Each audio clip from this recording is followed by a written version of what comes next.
What's up, guys? I got a Halloween update for you. Nothing too big, but it's a follow-up to the whole dust-up between Danielle Harris and Scout Taylor Compton with Jamie Lee Curtis. So let's dive in.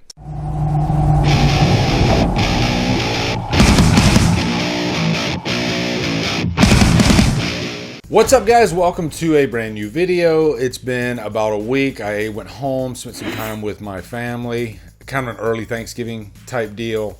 It's always good to break away and maybe, I guess revisit your core, right? Your family, and that's what I was doing. But also, this video will be dedicated to Ryan Bingert. He is one of my decap patrons. I've been dedicating all my upcoming videos to the decap patrons, just a way to say thank you, and to thank you to all the patrons and the channel members that support the channel. I appreciate you guys so much. We're doing live streams twice a month now, trying to step up my FaceTime with the patrons and the channel members. So I appreciate all you guys so much. But anyway, let's dive into this Halloween update. It's not about the actual franchise, when we're going to get a new movie. We don't know if the TV series is ever going to happen.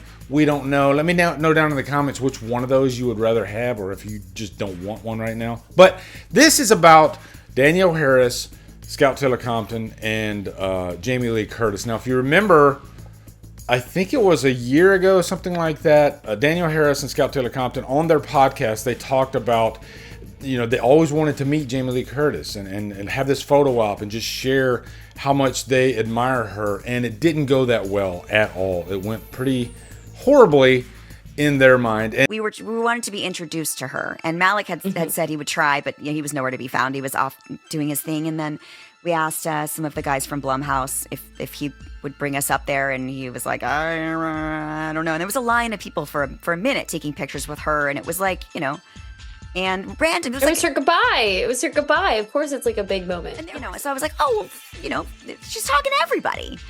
And we went up, and she I think she was just tired and done. And we took a picture together, and that was kind of she didn't know who we were, or what our part was, and wasn't interested because she doesn't watch these movies. So we talked about how upset, because Scout was crying and I was upset, and we were just really disappointed. I wasn't crying.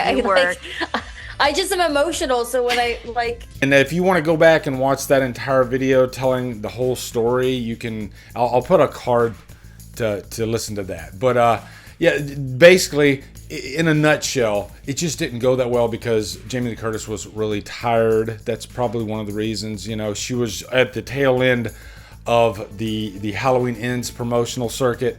This was at the Halloween Ends premiere.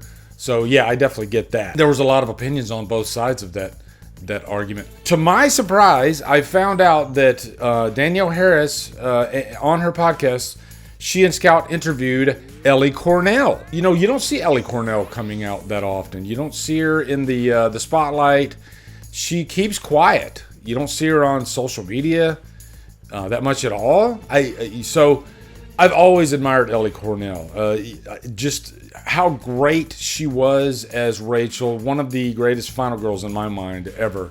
I know that's a controversial opinion, but I think she just captured the essence of what makes a great final girl in that movie. Near the end of the episode, they got to talking about Jamie Lee Curtis. I think Ellie had asked Danielle if she had ever met Jamie Lee Curtis. That's how much out of the spotlight she is, because she didn't even know that there was a Halloween Ends premiere that Danielle was at in Scout, and they met Jamie Lee Curtis. She didn't even know that. Danielle Harris quickly caught her up on, what had happened with that whole ordeal, but then she drops this bombshell in my mind that I had never even heard about. And I always thought, wouldn't it be cool if Jamie Lee Curtis reached out to her and Scout and just, I guess, tried to clear the air a little bit? And I thought that would never happen. Maybe just because Jamie Lee Curtis is too high up there. Maybe she doesn't, maybe her information that gets up to her is filtered through her assistants and whatnot. They don't want to bother her with it. So surprisingly, it was actually Jamie Lee Curtis's daughter, who, I don't know if she actively listens to the Talk Scary to Me podcast, but she heard the episode. Maybe she heard it through the grapevine from somebody else. Brought it to her attention from listening to our show that we had said that we did not have a good experience meeting her, and we were upset and disappointed. And she wanted to, rest assured Or so we both got direct messages on Instagram from her saying that Wow. her daughter had brought it to her attention from listening to our show that we had said that we did not have a good experience meeting her and we were upset and disappointed. And Wow. she wanted to, rest assured us that she's made it very known that she doesn't watch these movies, and it was no disrespect to us. She had had a long day and there was a lot of stuff going on and Yeah. blah, blah, blah, And then she asked me about my kids. But first, when she wrote to us originally, she wrote my message to Scout's Instagram and Scout's message to my Instagram. She didn't know which one of us were who. And then she heard about this and she ended up asking about my kids and how old they were and what our address was. And she sent me like a dozen of her books. And it's interesting because I had opened up a few of them. I'd read them to my kids, but she signed them all to Carter and Jagger. And it's no surprise that information would probably get to Jamie Lee Curtis because the horror community, it's pretty small.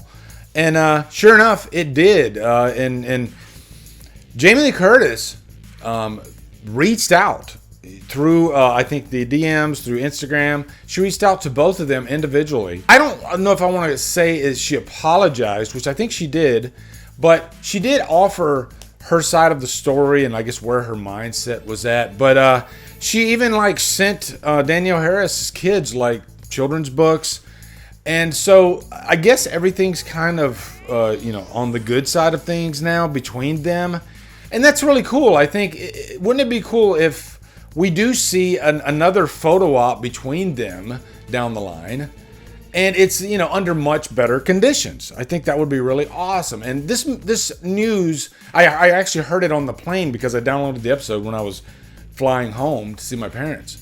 And it was just a nice little treat. And it's nice to have, I guess, a little bit of closure. Negative energy and bad blood and all that stuff, it just kind of festers, right? So it's good to, I guess, mend those fences. And I'm glad that they did that. And it says a lot about Jamie Lee Curtis, too, that she felt, concerned about the whole situation. And she wanted to reach out and try to make things better. So, yeah. That's pretty much my update. Let me know down in the comments what you guys think about this. It feels weird sitting in the chair again after a week.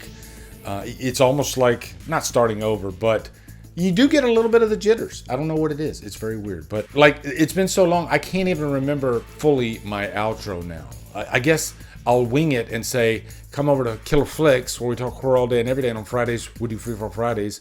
Follow me at Drumdums on my socials. Support me on Patreon and become a channel member. Buy me a coffee. Hey, I remembered it. Thanks, guys. Drumdum out.